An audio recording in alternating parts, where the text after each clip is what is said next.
ഹിരാക്കുഡ് അണക്കെട്ട് സ്ഥിതി ചെയ്യുന്ന നദി. ഹിരാക്കുഡ് അണക്കെട്ട് സ്ഥിതി ചെയ്യുന്ന നദി മഹാനദി. ഹിരാക്കുഡ് അണക്കെട്ട് സ്ഥിതി ചെയ്യുന്ന നദി മഹാനദി.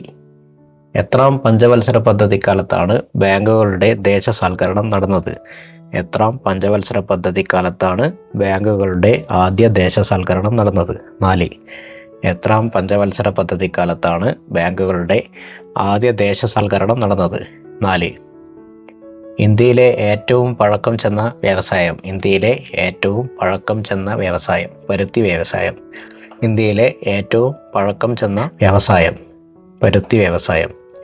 പടിഞ്ഞാറൻ റെയിൽവേയുടെ ആസ്ഥാനം. പടിഞ്ഞാറൻ റെയിൽവേയുടെ ആസ്ഥാനം മുംബൈ. പടിഞ്ഞാറൻ റെയിൽവേയുടെ ആസ്ഥാനം മുംബൈ. ദോക്ലാം എന്ന ഭൂപ്രദേശം സ്ഥിതി ചെയ്യുന്ന ഇന്ത്യൻ സംസ്ഥാനം. ദോക്ലാം എന്ന ഭൂപ്രദേശം സ്ഥിതി ചെയ്യുന്ന ഇന്ത്യൻ സംസ്ഥാനം സിക്കിം. ദോക്ലാം എന്ന ഭൂപ്രദേശം സ്ഥിതി ചെയ്യുന്ന ഇന്ത്യൻ സംസ്ഥാനം സിക്കിം. ഇന്ത്യയുടെ എത്രാമത്തെ ഉപരാഷ്ട്രപതിയാണ് ശ്രീ വെങ്കയ്യ നായിഡു? ഇന്ത്യയുടെ എത്രാമത്തെ ഉപരാഷ്ട്രപതിയാണ് ശ്രീ വെങ്കയ്യ നായിഡു? 13. ഇന്ത്യയുടെ എത്രാമത്തെ ഉപരാഷ്ട്രപതിയാണ് ശ്രീ വെങ്കയ്യ നായിഡു? 13. ശ്രീ ബുദ്ധൻ നിർവ്വാണം പ്രാപിച്ച സ്ഥലം. ശ്രീ ബുദ്ധൻ നിർവ്വാണം പ്രാപിച്ച സ്ഥലം കുശിനഗരം. ശ്രീ ബുദ്ധൻ നിർവ്വാണം പ്രാപിച്ച സ്ഥലം കുശിനഗരം. ബംഗ്ലാദേശിലേക്ക് കടന്നിരിക്കുന്ന ഇന്ത്യൻ സംസ്ഥാനം. ബംഗ്ലാദേശിലേക്ക് കടന്നിരിക്കുന്ന ഇന്ത്യൻ സംസ്ഥാനം ത്രിപുര. ബംഗ്ലാദേശിലേക്ക് കടന്നിരിക്കുന്ന ഇന്ത്യൻ സംസ്ഥാനം ത്രിപുര. ഉപഗ്രഹങ്ങൾ ഇല്ലാത്ത ഗ്രഹം ബുധൻ. ഉപഗ്രഹങ്ങൾ ഇല്ലാത്ത ഗ്രഹം ബുധൻ. ഉപഗ്രഹങ്ങൾ ഇല്ലാത്ത ഗ്രഹം ബുധൻ. ഇന്ത്യയിലെ ആദ്യത്തെ അണുപരീക്ഷണം നടത്തിയത്. ഇന്ത്യയിലെ ആദ്യത്തെ അണുപരീക്ഷണം നടത്തിയത് പൊക്രാൻ. ഇന്ത്യയിലെ ആദ്യത്തെ അണുപരീക്ഷണം നടത്തിയത് പൊക്രാൻ. ഇന്ത്യയിലെ ആകെ പോസ്റ്റൽ സോണുകളുടെ എണ്ണം. ഇന്ത്യയിലെ ആകെ പോസ്റ്റൽ സോണുകളുടെ എണ്ണം 8. ഇന്ത്യയിലെ ആകെ പോസ്റ്റൽ സോണുകളുടെ എണ്ണം 8. ലോക കാലാവസ്ഥാ ദിനം മാർച്ച് 23. ലോക കാലാവസ്ഥാ ദിനം മാർച്ച് 23. ലോക കാലാവസ്ഥാ ദിനം മാർച്ച് 23. ഉത്തരേന്ത്യയിൽ വേനൽക്കാലത്ത് വീശുന്ന പ്രാദേശിക വാദമാണ്. ഉത്തരേന്ത്യയിൽ വേനൽക്കാലത്ത് വീശുന്ന പ്രാദേശിക വാദമാണ് ലൂ. ഉത്തരേന്ത്യയിൽ വേനൽക്കാലത്ത് വീശുന്ന പ്രാദേശിക വാദമാണ് ലൂ. പിറ്റി പക്ഷി സങ്കേതം സ്ഥിതി ചെയ്യുന്ന എവിടെ? പിറ്റി പക്ഷി സങ്കേതം സ്ഥിതി ചെയ്യുന്നത് എവിടെ? ലക്ഷദ്വീപ്. പിറ്റി പക്ഷി സങ്കേതം സ്ഥിതി ചെയ്യുന്നത് എവിടെ? ലക്ഷദ്വീപ്. റെയിൽവേ സ്റ്റേഷനുകളിൽ കുഞ്ഞുങ്ങൾക്ക് ചൂട് പാലും ഭക്ഷണവും ലഭ്യമാക്കാൻ റെയിൽവേ മന്ത്രാലയം ആരംഭിച്ച പദ്ധതി. റെയിൽവേ സ്റ്റേഷനുകളിൽ കുഞ്ഞുങ്ങൾക്ക് ചൂട് പാലും ഭക്ഷണവും ലഭ്യമാക്കാൻ റെയിൽവേ മന്ത്രാലയം ആരംഭിച്ച പദ്ധതി ജനനി സേവ. റെയിൽവേ സ്റ്റേഷനുകളിൽ കുഞ്ഞുങ്ങൾക്ക് ചൂട് പാലും ഭക്ഷണവും ലഭ്യമാക്കാൻ റെയിൽവേ മന്ത്രാലയം ആരംഭിച്ച പദ്ധതി ജനനി സേവ. ഇന്ത്യൻ രാഷ്ട്രപതി ആയിരുന്ന രാംനാഥ് കോവിന്ദിന്റെ ജന്മദേശം. ഇന്ത്യൻ രാഷ്ട്രപതി ആയിരുന്ന രാംനാഥ് കോവിന്ദിന്റെ ജന്മദേശം ഉത്തർപ്രദേശ്. ഇന്ത്യൻ രാഷ്ട്രപതി ആയിരുന്ന രാംനാഥ് കോവിന്ദിന്റെ ജന്മദേശം ഉത്തർപ്രദേശ്. രാഷ്ട്രപതിയുടെ തെരഞ്ഞെടുപ്പ്, രാജ്യസഭയിലേക്ക് അംഗങ്ങളെ നാമനിർദ്ദേശം ചെയ്യുവാനുള്ള പ്രസിഡന്റിന്റെ അധികാരം എന്നിവയ്ക്ക് നാം കടമപ്പെട്ടിരിക്കുന്ന ഭരണഘടന. രാഷ്ട്രപതിയുടെ തെരഞ്ഞെടുപ്പ്, രാജ്യസഭയിലേക്ക് അംഗങ്ങളെ നാമനിർദ്ദേശം ചെയ്യുവാനുള്ള പ്രസിഡന്റിന്റെ അധികാരം എന്നിവയ്ക്ക് നാം കടമപ്പെട്ടിരിക്കുന്ന ഭരണഘടന. അയർലൻഡ്. രാഷ്ട്രപതിയുടെ തെരഞ്ഞെടുപ്പ്, രാജ്യസഭയിലേക്ക് അംഗങ്ങളെ നാമനിർദ്ദേശം ചെയ്യുവാനുള്ള പ്രസിഡന്റിന്റെ അധികാരം എന്നിവയ്ക്ക് നാം കടമപ്പെട്ടിരിക്കുന്ന ഭരണഘടന. അയർലൻഡ്. ഒരു ബില്ല് ധനബില്ലാണോ അല്ലയോ എന്ന് തീരുമാനിക്കുന്നത് ആര്? ഒരു ബില്ല് ധനബില്ലാണോ അല്ലയോ എന്ന് തീരുമാനിക്കുന്നത് ആര്? ലോക്സഭ സ്പീക്കർ. ഒരു ബില്ല് ധനബില്ലാണോ അല്ലയോ എന്ന് തീരുമാനിക്കുന്നത് ആര്? ലോക്സഭ സ്പീക്കർ. ഓർഡിനൻസ് പുറപ്പെടുവിക്കുവാൻ അധികാരമുള്ളതാർക്ക്? ഓർഡിനൻസ് പുറപ്പെടുവിക്കുവാൻ അധികാരമുള്ളതാർക്ക്? ഗവർണർ. ഓർഡിനൻസ് പുറപ്പെടുവിക്കുവാൻ അധികാരമുള്ളതാർക്ക്? ഗവർണർ. മഹാരാഷ്ട്രയിലെ സോക്രട്ടീസ് എന്നറിയപ്പെടുന്നത്. മഹാരാഷ്ട്രയിലെ സോക്രട്ടീസ് എന്നറിയപ്പെടുന്നത് ഗോപാലകൃഷ്ണ ഗോഖലെ. മഹാരാഷ്ട്രയിലെ സോക്രട്ടീസ് എന്നറിയപ്പെടുന്നത് ഗോപാലകൃഷ്ണ ഗോഖലെ.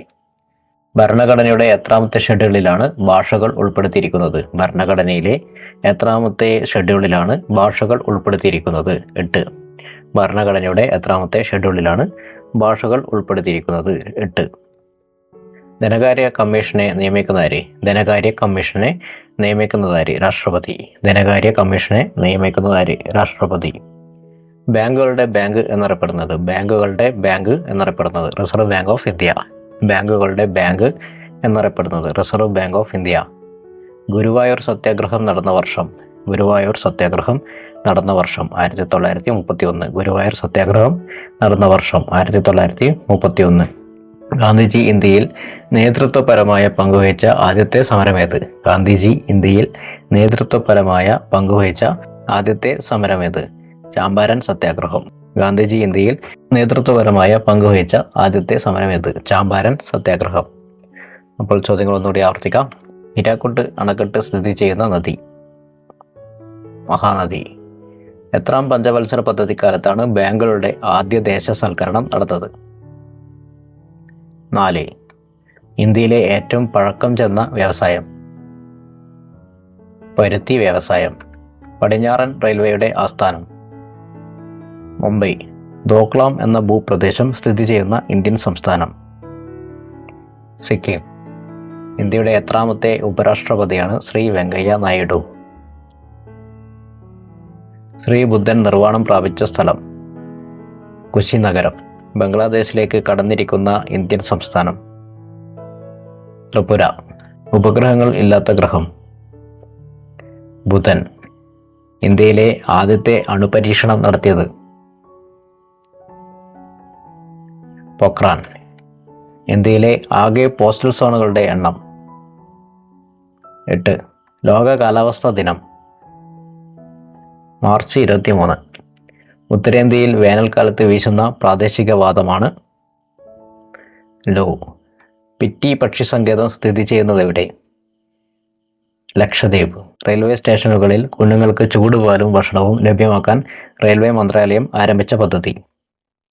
ജനനി സേവ. ഇന്ത്യൻ രാഷ്ട്രപതിയായിരുന്ന രാംനാഥ് കോവിന്ദിന്റെ ജന്മദേശം? ഉത്തർപ്രദേശ്. രാഷ്ട്രപതിയുടെ തിരഞ്ഞെടുപ്പ്, രാജ്യസഭയിലേക്ക് അംഗങ്ങളെ നാമനിർദ്ദേശം ചെയ്യുവാനുള്ള പ്രസിഡന്റിന്റെ അധികാരം എന്നിവയ്ക്ക് നാം കടമപ്പെട്ടിരിക്കുന്ന ഭരണഘടന? അയർലൻഡ്. ഒരു ബില്ല് ധനബില്ലാണോ അല്ലയോ എന്ന് തീരുമാനിക്കുന്നത് ആര്? ലോക്സഭ സ്പീക്കർ. ഓർഡിനൻസ് പുറപ്പെടുവിക്കുവാൻ അധികാരമുള്ളത് ആർക്ക്? ഗവർണർ. മഹാരാഷ്ട്രയിലെ സോക്രട്ടീസ് എന്നറിയപ്പെടുന്നത് ആര്? ഗോപാലകൃഷ്ണ ഗോഖലെ. ഭരണഘടനയുടെ എത്രാമത്തെ ഷെഡ്യൂളിലാണ് ഭാഷകൾ ഉൾപ്പെടുത്തിയിരിക്കുന്നത്? 8. ധനകാര്യ കമ്മീഷനെ നിയമിക്കുന്നത് ആര്? രാഷ്ട്രപതി. ബാങ്കുകളുടെ ബാങ്ക് എന്നറിയപ്പെടുന്നത്? Reserve bank of India.